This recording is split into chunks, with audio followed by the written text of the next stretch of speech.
محكمة. قررت محكمة الأطفال العادلة النهاردة يناقشوا موضوع مهم جدا، وهو الكبار بيغلطوا. ليه دايما الكبار تحاسب الأطفال لما تغلط، والكبار أساسا بيغلطوا وما بيتحاسبوش؟ تعالوا كده نشوف المحكمة هيكون حكمها ايه النهاردة. اهلا وسهلا يا اصحابي في محكمة الاطفال العادلة. النهاردة قضيتنا بتتكلم عن هل الصغيرين بس هم اللي بيغلطوا ولا الكبار كمان. اول واحد هيعرض علينا السؤال الاول هو المحامي بتاع الكبار. اتفضل. الصغيرين بيغلطوا فيها ايه لما الكبار يغلطوا؟ هما عشان كبار فعادي لما يغلطوا. كفاية اعترض. موافق.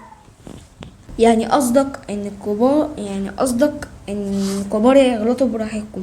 ليه بقى احنا دايما لما الصغار بيغلطوا دايما بنتعاقب الكبار؟ لا، ليه؟ لانهم كبار. الاطفال ممكن يعملوا حاجات غلط فهم اللي هيتعاقبوا.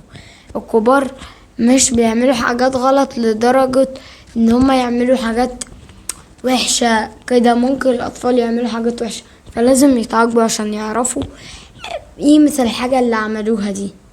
انت هنا بتقول إن مش لازم الكبار يتعاقبوا، لكن احنا عشان نتعاقب بقى برضو. يعني انا لما اكبر عادي اغلط براحتي واقول له ده انت لو انت غلط.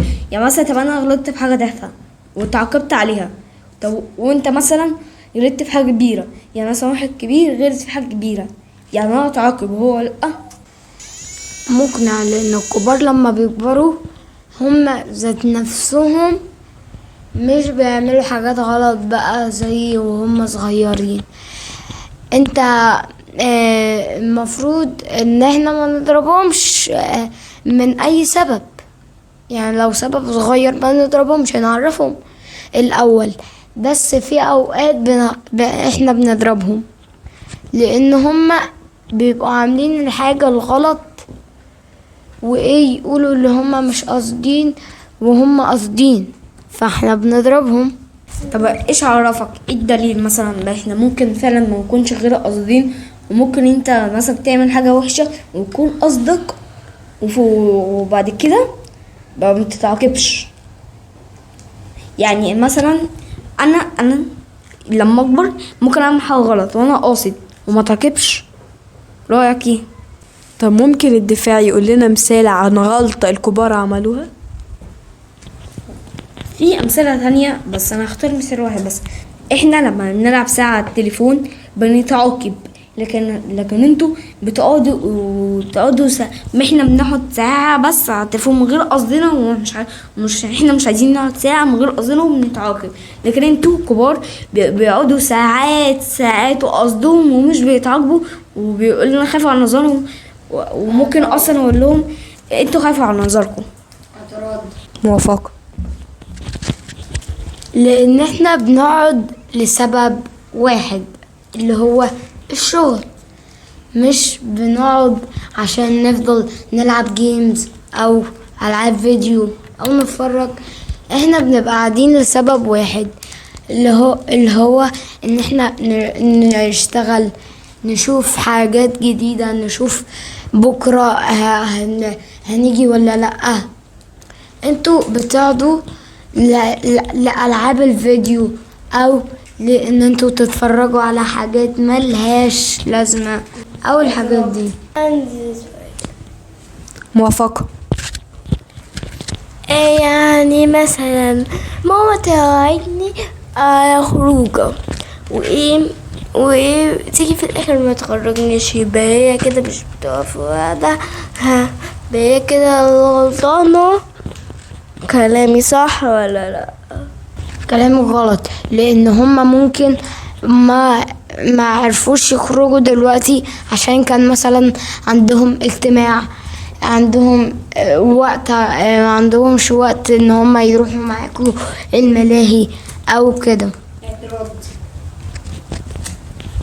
موافقة.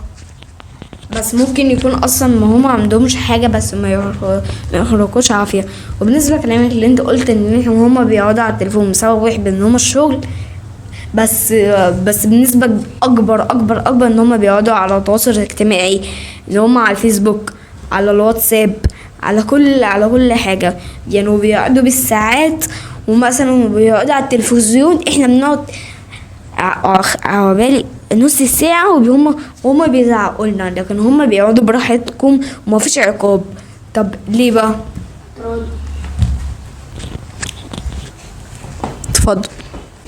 كبار ممكن يبقى عندهم أسباب. موافقة. بس ممكن اصلا ما فيش اسباب ولا في حاجه، بس ممكن هما ما يخرجونيش عادي. وكمان اصلا كل الكبار تقريبا كل حاجه عن الفيسبوك. ايوه برضه، بس الكبار بيعترضوا. المفروض الصغيرين هم اللي بيعترضوا مش الكبار.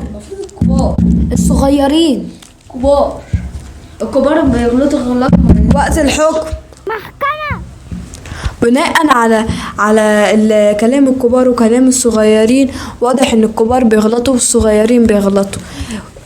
والكبار لازم يتعلموا من غلطهم وما يغلطوش، والصغيرين لازم يتعلموا من غلطهم وما يغلطوش، والكبار يسمعوا الصغيرين والصغيرين يسمعوا الكبار. عملنا لكم مشهد بيحصل في الحقيقة، لأن الكبار بيغلطوا والصغيرين بيغلطوا.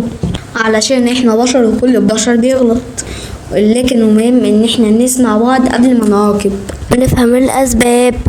انتوا كمان يا صحابي قولوا لنا رأيكم. واحنا كنا في مسرحية في محكمة الأطفال العادلة.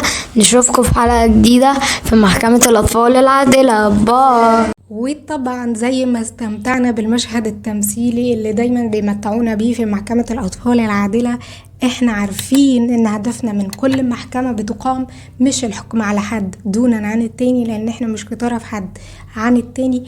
احنا هدفنا ان احنا نوصل ما بينهم ويفهموا بعض علشان يقدروا يتواصلوا مع بعض بشكل افضل. طيب ايه رأيكم في الاحكام اللي اصدروها الاطفال على الكبار والصغيرين؟ المرة دي انا مش هتكلم كتير. انتوا عارفين ان كلنا بشر وكلنا بنغلط وكلنا لازم نعترف بغلطنا، لو كنا كبار او صغيرين. ليه؟ علشان الاطفال بتتعلم مننا بشكل غير مباشر. لو انا عايزة طفلي يتعلم يعترف بخطأ ويعتذر، فمهم جدا ان انا اعمل ده كمان قدامه، وما اتكسفش اني اعمل ده علشان اوصل له الرسالة دي بشكل غير مباشر. وزي ما الكبار عندهم اسباب لما بيغلطوا، كمان الاطفال عندهم اسباب لما بيغلطوا. النهارده هسيبكم انتوا تبعتولي ارائكم في ايه التصرفات اللي قررتوا تعملوها، او انتوا من وجهة نظركم بعد ما سمعتوا الاطفال وفهمتوهم ايه افضل تصرفات هتعملوها بعد الحلقة دي. مستنية ارائكم. لو عايزين تفهمونا